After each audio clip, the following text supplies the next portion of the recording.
This episode of the Fire Sprinkler Podcast is brought to you by Hose Monster.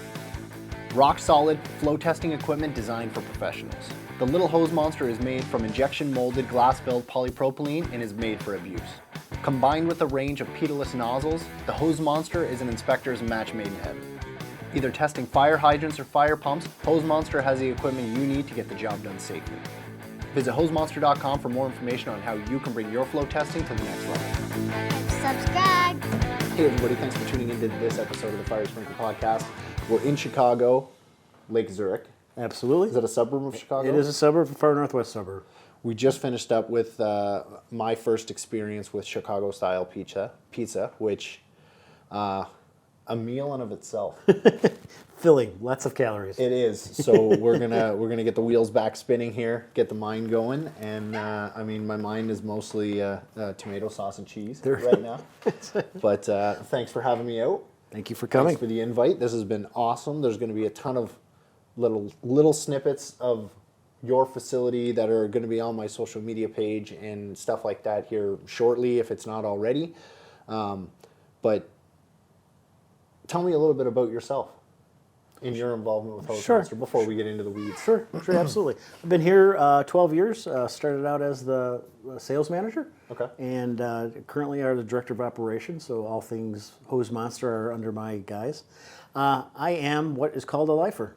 Yeah. I was born into the industry. Born into a family that was in fire protection, had fire protection experience.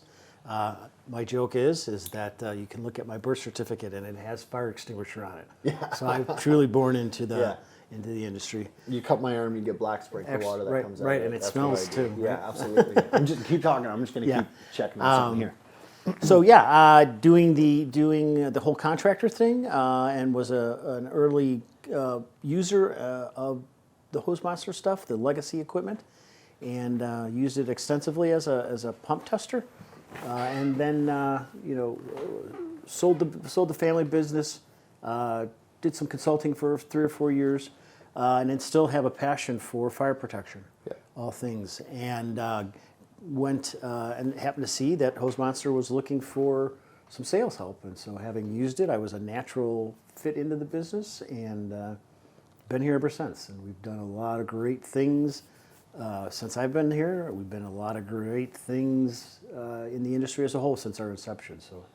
So you came in sales, and how did that migration go to director of, or what was it, director of operations. Yeah. How did that transition go? Was it I'm doing it anyways? My background in running businesses is just that. So it was very easy and to embrace all things Hose Monster. I knew how to make the products. I was part of that. That's how we learned how to, what the product was about. And so it was an easy transition to, purchasing and HR and all of those things. So subject matter expert from the get-go, so that made it easy. So it was the business running piece to it that I flourished in. Right. So now your day-to-day, what's your day-to-day kind of role here at Hose Monster? As far as like, you have your piece in many different pies being the director of operations, but manufacturing. Well, setting production schedules, purchasing, administrative work, just completed our update of the 2024 prices. More so also educating people. Yeah. Still picking up the phone, answering questions. From the sales standpoint, we manage our customer service team, we manage our business development teams, and then of course we travel. This being the show season starting up, both domestically and internationally, so we're out representing us all over the place. Internationally, saw you in Dubai already this year. You're going to be coming to the CFSA event in Canada. Going to see up north, and we're heading over the pond, so to speak, to the Fire Sprinkler International Show in Dublin next month. Hoping to get there. Okay. Hoping to get there. Yeah. Excellent. Are you going to Hawaii? Yes, I will be I will be solely at the NFSA conference there. Oh shoot! Yes. You drew the short straw. Somebody had to do it. So. Yeah, well, that's okay. It's a rough one. That'll be a rough one. It'll be a tough one. Yeah. But hope to make a lot out of it. We've got a lot of customers in Hawaii, so I'd like to get out there and hopefully make some connections with them while I'm out there as well. So with that trip, are you going to do multiple. Are you going to hit the other islands as well while you're out Yeah, there? we're busy setting up appointments with them too. Yeah, we'll learn what puddle jumping is, right? Going from island to island. But yeah, hope to get out there and see our contingency out there. Awesome. So, the history of Hose Monster itself, the product, the development, the invention, and stuff like that. Give me a little bit about the history about this product that's been around for 30 years. Absolutely, yes. Yeah, we just celebrated our 30th anniversary last year. The Hose Monster dates back to the mid-1990s. We have drawings and hand sketches from the mid-1980s, blueprints from the 90s. It was originally a diffuser. The very first Hose Monster was a diffuser, still utilizing the handheld pitot, play pipe, of course the thrust and the destructive nature of the water when you're doing a pump test or hydrant test had to be solved. That was a problem. So a contractor in Kansas City, Phil Burt, came up with the idea by watching the jet planes come in and out of the airport one day, understanding that changing the baffles on the jets could slow down and stop planes as well. So that's how he took that original idea and put it into the very first Hose Monster, which again was just a flushing unit. I didn't know that. Yep. Huh. Absolutely. Okay, so the original Hose Monster was a diffuser, Yep. which eventually migrated into the handheld pitot. Correct. Pitot being Yes. adapted for use. Yes, yeah. The second problem that a pump tester had was the fact that the inability to get consistent readings. Right. Even today, with using handheld pitos, the fact that you put it in the hands of somebody else, they'll get a different reading. Right. And even you yourself will get a different reading as you move that pitot away from the correct spot and into a different spot. So Right. that was the other piece that we managed with the development of a permanently installed pitot, which gave us the ability to read consistently at the same spot every time, which then allowed us to go into first UL and then subsequently to FM to get our devices approved. Right. Now, migrating into the pitot-less technology. Correct. What was the driving force behind? You've got a extremely successful pitot technology, which has been used for years in testing and not just in fire protection, but in all aspects. Yep. Why go pitot-less? Well, one of the problems that Fred, the owners, had was the fact he was very passionate about fire protection. Came from a long family of fire protection people. His grandfather holds a couple patents of some of the early sprinkler heads, which we've seen and things. He also was passionate about South America and had connections down there because of his fire protection background. But sales were not what he wanted them to be. Himself and his wife touted or towed 3 of these devices across South America, trying to sell them, right? And everybody loved them. They looked great, but they couldn't sell them. And they examined the fact that that legacy equipment of ours are just big, heavy pieces of metal that cost a lot of money to ship. Yep. Even domestically. And so in working with some of the engineers that Fred knew, came to the point, well, conceptually, here's a nozzle that might be useful. He had kind of developed it and said, I don't know what to do with it. And so that evolved into the patented development of the pitot-less technology. Okay. Where we have a constant area reducing nozzle that provides a laminar stream of water, which then allows us to very accurately read an internal nozzle pressure in that device at a gauge port. And so again, the consistency with the readings allowed us to take that and patent it first, and then of course get it FM approved. From a consumer standpoint, which is a more accurate? Is the pitot technology accurate, or are they similar? Well, in meeting all of the standards, both at UL and FM, they meet their requirements, right? Okay. Yeah. But that requirement, whether it's UL or FM, has to do with the test data that you supply. Right. And so it's really comes down to what do you as an organization feel is to be within the standard or acceptable means of accuracy. So our devices, the pitot-less technology stuff, is plus or minus 2%. Okay, plus minus 2%. Yeah, witness flow rate. Yep. And we're very proud of that. Yeah, absolutely. You know. Now, as far as the technology that you guys have, that you're speaking laminar flow and stuff like that, and there's a bunch of them behind us here. We can grab them if we want. But what specifically? I know your flow, your coefficient for documentation is above 1.0. 1.0. How do you get that? Okay. Well, that's through the process and the patent of the development of that nozzle. Okay. To where it actually improves water flow through the device because of the laminar flow of the water, the solid flow of water.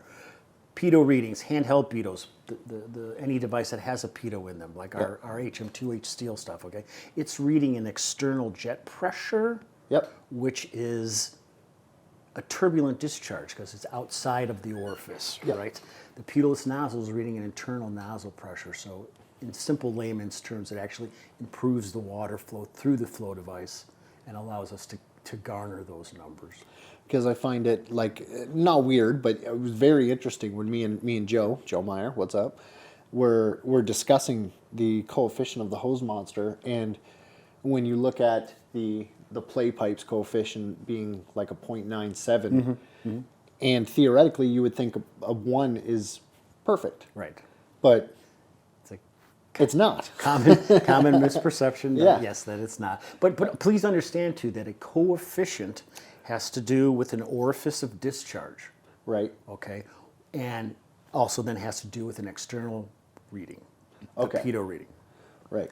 Think of the pitot nozzles as the K factor, which is what we use for those, similar to the K factor in a sprinkler head, where it's the relationship between pressure and flow and orifice size.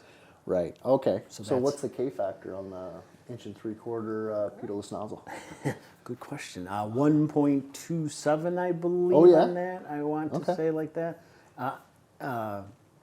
No, it's got to be way higher. Don't hold me to that. It's got to be way higher than Yeah, that. but I don't know what that is off the top of my head. But certainly, what we have done and have provided through the years is the fact that when we change the industry, as we have done step by step, Yeah. everyone gets used to doing something one way, right? And so everybody knows what a coefficient is, Yeah, okay? yeah. And since the pitot technology doesn't use a coefficient, it uses a K factor in measurement. We converted all of those numbers backwards so that we could provide somebody, well, here's the coefficient of the nozzle, when in fact it's really the K factor, which is a more accurate way of Interpreting flow. flow. It's the way they hydraulically calculate sprinkler systems That's using right. K factors. So Yep. Interesting. Now, the transition that you guys have had to go from a physical product, physically flowing water, either with the pitot or the pitot technology, and now adding the aspect of technology to it. Was that internally, was that a big change in the company? Well, every company that's successful must have plans and goals. Yeah. And so one of the early on goals, as we whiteboarded things, was to come up with a universal. Just for the record, I haven't seen a single whiteboard in this building, but you guys write on the walls a lot. Yes. So every office has a writing wall on it, which has a special coating on it, which allows Okay, us that's to, what it is. to All right, I script was it. wondering. Yeah. As I'm walking through and I'm getting the tour, and I'm like, you guys are just writing on all your walls. Yeah, have to have special markers for that because Yeah. if you use like a Sharpie, Oh yeah, that would be a problem. I give my kids trouble all the time for doing what you guys do here. right. So thought processes, dealings. What's next? So the idea was to come up with a universal gauge, right? One of our products, the Big Boy Hose Monster, comes with a gauge, and it is a dual reading gauge, which Yes. then supplies both PSI and GPM figures for that device only, right? Right. People saw that early on, and people were calling in for a long time saying, hey, I need one of those for my steel hose monster, or can I use it for this? Yeah. Or the pitot nozzles. And it's not, because it's specifically calibrated for use with the Big Boy pitot nozzle. And so we kind of thought things through, and that's really what led to the development of what is the Smart Monster technologies. So our patented fire pump testing technology. So what was why only the Big Boy? Because that was the last flow device that was brought to the marketplace. Right. first was the legacy stuff, and then the 2.5-inch pedalless nozzles, and then we took that and brought the big boy out to that. So it was a marketing piece to make it more unique. Yep. To that. Again, taking away a little bit of work from the service guys because they didn't have to go to a flow chart. Mm-hmm. It's all on the gauge, right? You just make it easier. Yeah. Make it easier for the end user. Yeah. So the thought process of gauges is to come up with what can be used universally on them. And so really, again, with this technology, the device, again, can be placed on any one of our flow devices, set to know that it's on that flow device. And so what it will do is to automatically take those pressure readings, convert them to live GPM figures, and then, through our app and our soon-to-be software, be able to report all that stuff. It's, we talked about that a lot with Patrick. If you're looking for like kind of in-depth about the Smart Monster, that's the episode to go to. But as far as the history is concerned, the owner of the company, his name was Fred Grenning. Fred Grenning. Yep. Former owner. Yes. Sorry. Yes. How many patents does he have related to flow technology? I believe we have 1, 2, 3. He's got 4 patents on a number of our devices. Yep. The original patent for the Hose Monster diffuser is held by Phil Barrett, one of the founders of the Hose Monster company. Mm-hmm. And of course, our most recent 2 patents are both our Monster meter, which is used with our inline units, and of course the Smart Monster line of equipment. Right, you had those all up on the wall there. Yep. Awesome. Well, again, thanks for coming on the podcast to talk about the history of the Hose Monster product. Appreciate it. Yeah. Thanks for inviting me to Chicago. This has been unreal, and I'm really halfway through what I'm doing here. Okay. And this has been phenomenal. So thanks for everything, and Gotcha. Appreciate we'll your be time. seeing you. Yeah.